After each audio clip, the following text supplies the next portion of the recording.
Bonjour Brigitte. Merci d'être avec nous. Bonjour François aussi, non? Oui, pardon. Parce que son prénom, ça va. Le nom de famille, je comprends. Mais... Non, bonjour. effectivement, bonjour. Je suis désolée, je vous ai bien entendu, mais j'avais pas retenu votre nom. Et en fait, ce que vous avez dit était très intéressant. D'où mon appel. Bon, merci. Bonjour Caroline, alors. Bonjour François. Alors, vous avez connu le burn-out, donc une dépression, parce qu'en fait, c'est une dépression, mais on dit burn-out parce que c'est souvent dû à la surcharge professionnelle. Mais... C'est ça. Alors c'était le cas, c'était clairement une surcharge professionnelle parce que j'avais un patron qui était très très demandeur. C'était une petite start-up et en fait moi je suis quelqu'un de perfectionniste et je disais oui à tout mais sauf que je me suis retrouvée vraiment surchargée. Mais en fait ce qu'il y avait plutôt en amont, c'était plutôt en aval, c'était en fait toute une accumulation de petits traumatismes en fait que j'avais pu vivre avant et que j'avais jamais exprimé. Et en fait, pendant toutes ces années, en fait, j'ai vécu avec ça au point en fait de ne pas savoir dire non, de ne pas savoir dire stop et de ne pas savoir en fait vraiment m'écouter. Et en fait, donc ça m'a conduit donc en fait à ce burn-out. Et suite à ça, en fait, c'était un vrai petit soldat. C'est ça, voilà, c'est ça. C'est vrai que oui, j'étais. Il était impensable de ne pas ne pas mener à bout une mission, une tâche, quitte à être angoissée. Non, il fallait qu'on puisse compter sur moi, quoi qu'il en coûte. Mais oui. Et voilà. Donc, à un moment donné, c'est too much et on s'écroule. C'est ça. Donc en fait, je me suis pas écroulée du jour au lendemain. Ça s'est fait vraiment progressivement. C'est un stress qui monte. Et ça s'est fait progressivement. En parallèle, j'ai perdu énormément de poids. Et puis, je suis arrivée à un stade où j'ai demandé une rupture conventionnelle parce que je n'en pouvais plus. Non. Je ne voyais que c'était la seule issue, c'était ça. C'était de me mettre à l'abri. Et donc vous aviez quand même un peu pris conscience de l'état dans lequel vous étiez, parce que de demander une rupture conventionnelle, c'est quand même un acte responsable. Oui, tout à fait. Oui, en fait, j'avais conscience que ça n'allait plus. Que ça n'allait plus, qu'il fallait que je prenne soin de moi, qu'il fallait que peut-être que je trouve un autre poste aussi dans lequel j'aurais été peut-être déjà valorisée pour ce que je faisais financièrement, parce que là c'était pas le cas. Et donc voilà, j'ai fait en fait cette rupture conventionnelle. Donc en fait sur le coup, ce qui est assez étrange, c'est que j'ai cru que ça irait mieux. En fait, rien qu'en arrêtant, je me suis dit vu que cette surcharge de travail me posait problème et que désormais je l'ai enlevé de ma vie, vous avez décompensé sans doute.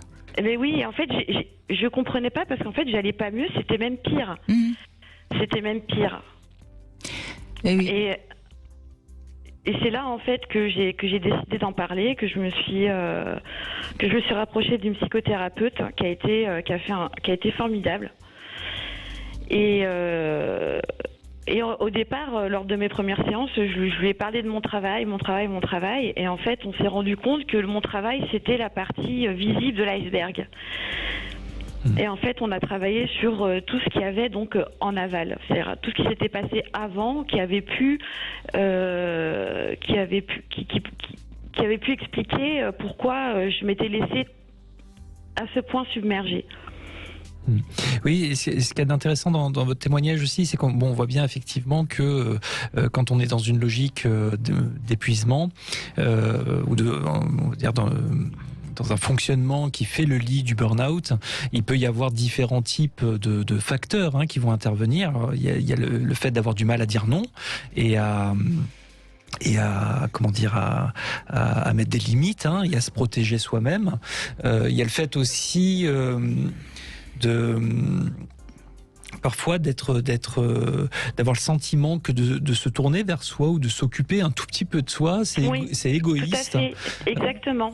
Il y a souvent cette idée-là, moi je trouve qu'il revient chez les personnes qui souffrent d'épuisement, c'est que c'est pas bien de s'occuper de soi, alors que moi je dis souvent, mais attendez, complètement. S'occuper de soi, c'est pragmatique, c'est-à-dire qu'à un moment, si on va être en mesure de répondre à des sollicitations externes, il faut qu'on soit capable de tenir debout. Et pour qu'on soit capable de tenir debout, il faut s'occuper de soi. Donc c'est aussi simple que ça en fait. C'est ça. Mais il y a souvent cette idée-là qui nous piège, qui est que c'est pas bien de s'occuper de soi ou de prendre soin de soi. Et puis il y a aussi parfois le fait que d'être en permanence absorbé dans du travail, ça nous permet d'éviter de regarder d'autres choses en face, ou ça nous permet d'échapper à des éléments qui nous angoissent. Et je pense c'est un peu ce que vous décrivez, c'est-à-dire que il y a eu dans votre histoire une accumulation de choses où le fait de vous absorber dans le travail, ça vous permettait un petit peu d'y échapper, mais ça vous a complètement épuisé. C'est ça, ouais. Voilà, donc effectivement, là, c'est tout le rôle aussi du thérapeute. C'est la première chose à faire quand on souffre d'épuisement. Et il faut savoir que là, en ce moment, on est dans une période où il y a énormément d'usure. Il y a beaucoup de gens qui s'épuisent aussi parce que avec ce télétravail qui a envahi tous les espaces à la maison, etc. Les gens, il y a des gens qui ne s'arrêtent plus. Ouais. Et moi, je vais vous dire, je le perçois bien aussi à mon propre niveau. Parce que je vois, il faut vraiment un moment sanctuariser des espaces pour souffler. Et donc j'ai perdu un peu le fil du coup en discutant.